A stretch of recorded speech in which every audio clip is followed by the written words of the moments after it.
Welcome to TG24 TV. నేను స్మృత. జనగామ జిల్లా station Ghanpur పట్టణంలోని ప్రభుత్వ పాఠశాలలో drunk and martial arts academy ఆధ్వర్యంలో నిర్వహిస్తున్న సమ్మర్ క్యాంప్ ఘనంగా ప్రారంభమైంది.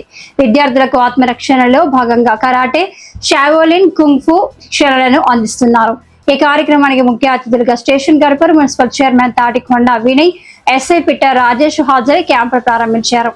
ఈ సందర్భంగా వారు మాట్లాడుతూ నేటి సమాజంలో చదువుతో పాటు ఆత్మరక్షణ విద్య కూడా ఎంతో అవసరమని పేర్కొన్నారు. ముఖ్యంగా బాలికలు విద్యార్థులు స్వీయ రక్షణపై అవగాహన పెంపొందించుకోవాలని సూచించారు. క్యాంపులో భాగంగా షావోలిన్, కుంగ్ ఫు విద్యార్థులు ప్రదర్శించిన విన్యాసాలు అందరినీ ఆకట్టుకున్నాయి. చిన్నారులు చూపించిన క్రమశిక్షణ, ధైర్యం ప్రేక్షకులను అభినందింపజేశాయి. ఈ కార్యక్రమంలో drunk and martial arts academy, Shaolin, kung fu station Ghanpur masters Pesara Sarayya, Gonela Upender, Vanga Srinivas, Podala Rajesh, Ponna Shiva, Mohammed Javid Pasha, Mohammed Razak, రాజారపు ఏలియా, మహమ్మద్ కలీం, అక్కెనపల్లి సాయి, జన్నారపు యాకయ్య, శేఖర్ తదితరులు పాల్గొన్నారు. అలాగే కరాటే శిక్షణ పొందుతున్న విద్యార్థుల తల్లిదండ్రులు కూడా హాజరయ్యారు.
నేను ఇద్దరిని ఒకే రకంగా చూస్తా. Just they have masculinity, you have feminine, that's it అంతే. అంతేకన్నా ఆడవాళ్ళు దేంట్లో ఇలా తక్కువ లేరు. మనం తక్కువ తీసుకోవాలనే ఆలోచన ఎప్పుడు ఉండదు. దాని మీద కావద్దు. మీరు ఇలానే కంటిన్యూ చేయండి. మనం ఎంత పెద్ద చదువులైనా, ఎంత ఉన్నత స్థానానికి పోయినా స్ట్రెస్ మేనేజ్మెంట్ అనేది చాలా ఇంపార్టెంట్. ఒక్కొక్కరు మన ఈ ఉన్న ప్రజెంట్ సిచ్యువేషన్లో చాలా పెద్ద చదువులు చదివి మల్టీనేషనల్ కంపెనీలో, అమ్యూనిటీస్ కంపెనీలో, ఐటీ కంపెనీలో పెద్ద పెద్ద ఉద్యోగాలు చేసుకుంటూ ఆ స్ట్రెస్ను భరించలేక ఆత్మహత్యలు చేసుకుంటున్నారు. పెద్ద పెద్ద చదువులు చదివి వాళ్ళంతా చిన్నప్పటి నుంచి మొదలు పెడితే వాళ్ళంతా school toppers, college toppers, university toppers. Even though they are committing suicide. వాళ్ళు సూసైడ్ చేసుకుంటున్నారు. ఎందుకు చేసుకుంటున్నారమ్మా? ఎందుకు చేసుకుంటున్నారు? Because of stress. దాన్ని మేనేజ్ చేయాలంటే ఏం చేయాలి? దాన్ని మేనేజ్ చేసుకోవాలంటే మన దగ్గర ఏముండాలి? స్ట్రెస్ మేనేజ్మెంట్ చేయాలంటే ఏం చేయాలి? మనం ఫిజికల్లీ స్ట్రాంగ్ ఉండడమే కాదు, మెంటల్లీ కూడా స్ట్రాంగ్ ఉండాలి. ఇప్పుడు నువ్వు కరాటే చేస్తున్నావు, నువ్వు అవన్నీ కటాస్ చేశారు, ఈ అమ్మాయిలు ఇద్దరు స్పారింగ్ చేశారు, వాళ్ళ దగ్గర ఫిజికల్ ఎఫిషియన్సీ ఉంది కాబట్టి వాళ్ళు ఇద్దరు ఫైట్ చేయగలిగారు. అలా మెంటల్లీ స్ట్రెస్ వచ్చినప్పుడు దాన్ని తట్టుకోవాలంటే ఏం చేయాలి? మెంటల్లీ స్ట్రాంగ్ ఉండాలి. మెంటల్లీ స్ట్రాంగ్ ఎలా అవుతారు? చాలా కారణాలు. నీ ఒక చిన్న కారణం చెప్తున్నా, స్పోర్ట్స్కి సంబంధించిన కారణమే చెప్తున్నా. నాతోటి కూడా ఈ కార్యక్రమానికి ఆహ్వానించబడిన మన మున్సిపల్ చైర్మన్ గారికి, మిగతా మాస్టర్స్ అందరికీ నా యొక్క ధన్యవాదాలండి. మమ్మల్ని కల్పించినందుకు. ఫస్ట్ ఆఫ్ ఆల్ మీ అందరికీ థ్యాంక్స్ ఎందుకు చెప్పదలుచుకున్నా అంటే, నేను ఫస్ట్ పోస్టింగ్ వచ్చినప్పుడు ఈ ఏరియాకు, ఈ ప్లేస్కి నేను ఇంకో పర్పస్లో వచ్చాను. ఆ పర్పస్ ఏంటో మీకు చెప్పొద్దు. వేరే పర్పస్లో వచ్చా. ఇక్కడ టీచర్స్ అందరూ నన్ను రిక్వెస్ట్ చేస్తే సాయంత్రం కానీ ఇక్కడికి కంటిన్యూలీ ఇక్కడ ఏదైతే నీ పర్పస్ కోసం వచ్చానో అది తగ్గిపోయిందంటే నా వల్ల నేను కూడా గొడవ గురించి వచ్చాను.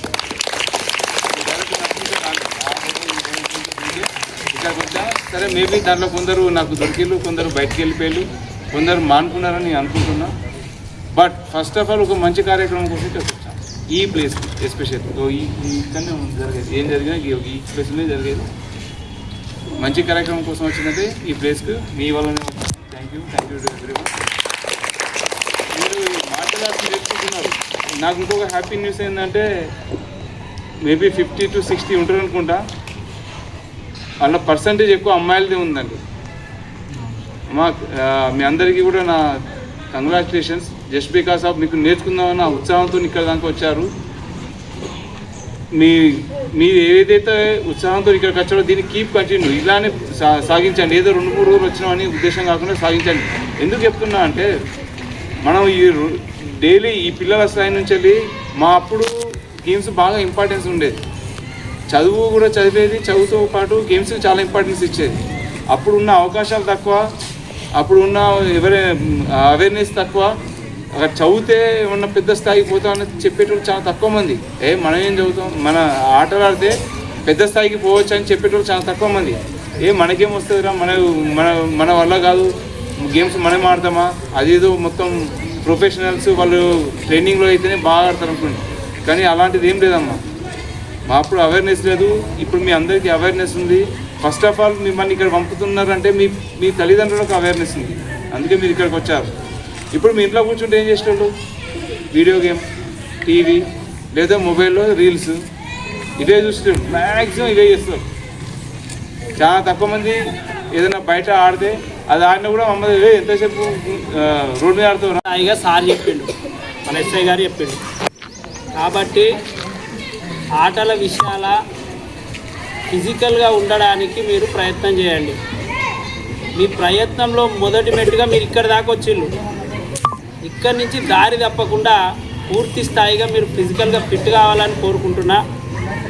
మళ్ళొక విషయం మీకు మరీ గుర్తు చేసేది ఏంటి అంటే, ఇక్కడ ఆడుతూనే అన్నం సరిగా తినాలి, లేకపోతే ఇది అర్థమవుతుందా? సరైన భోజనం తింటేనే మీకు ఇక్కడ మీ యొక్క బాడీ సహకరిస్తుంది. కాబట్టి ఖచ్చితంగా మీ అందరికి చెప్పేది సరైన భోజనం తినాలి. సరైన భోజనం అంటే చిప్స్, చాక్లెట్స్ కాదు. సరైన భోజనం అంటే గుడ్లు, పాలు. మీ తల్లిదండ్రులు ఏ విధంగా అయితే ఇక్కడికి పంపుతున్నారో వాళ్ళని అవి తీసుకురమ్మని మీరు అడగాలి. అర్థమవుతుందా? కాబట్టి ప్రతి ఒక్కరూ ప్రతి సాయంత్రం దీన్ని ఇక్కడ జరుపుతున్నటువంటి సమ్మర్ క్యాంపును ఉపయోగించుకోవాలి. ఆరోగ్యమైనటువంటి శరీరాన్ని పొందాలి, ఆరోగ్యమైనటువంటి మనస్థితిని పొందాలి. మీరు ఉన్నత స్థాయికి పోవాలని మనస్ఫూర్తిగా కోరుకుంటూ నాకు ఈ అవకాశం ఇచ్చినటువంటి మీ డ్రంకెన్ ఆర్ట్స్ మార్షల్ ఆర్ట్స్ అకాడమీకి మరొకసారి ధన్యవాదాలు తెలియజేస్తూ ముగించుకుంటాను. హాయ్ అండి, నేను మీ Satyasri. Please do subscribe TG24 TV.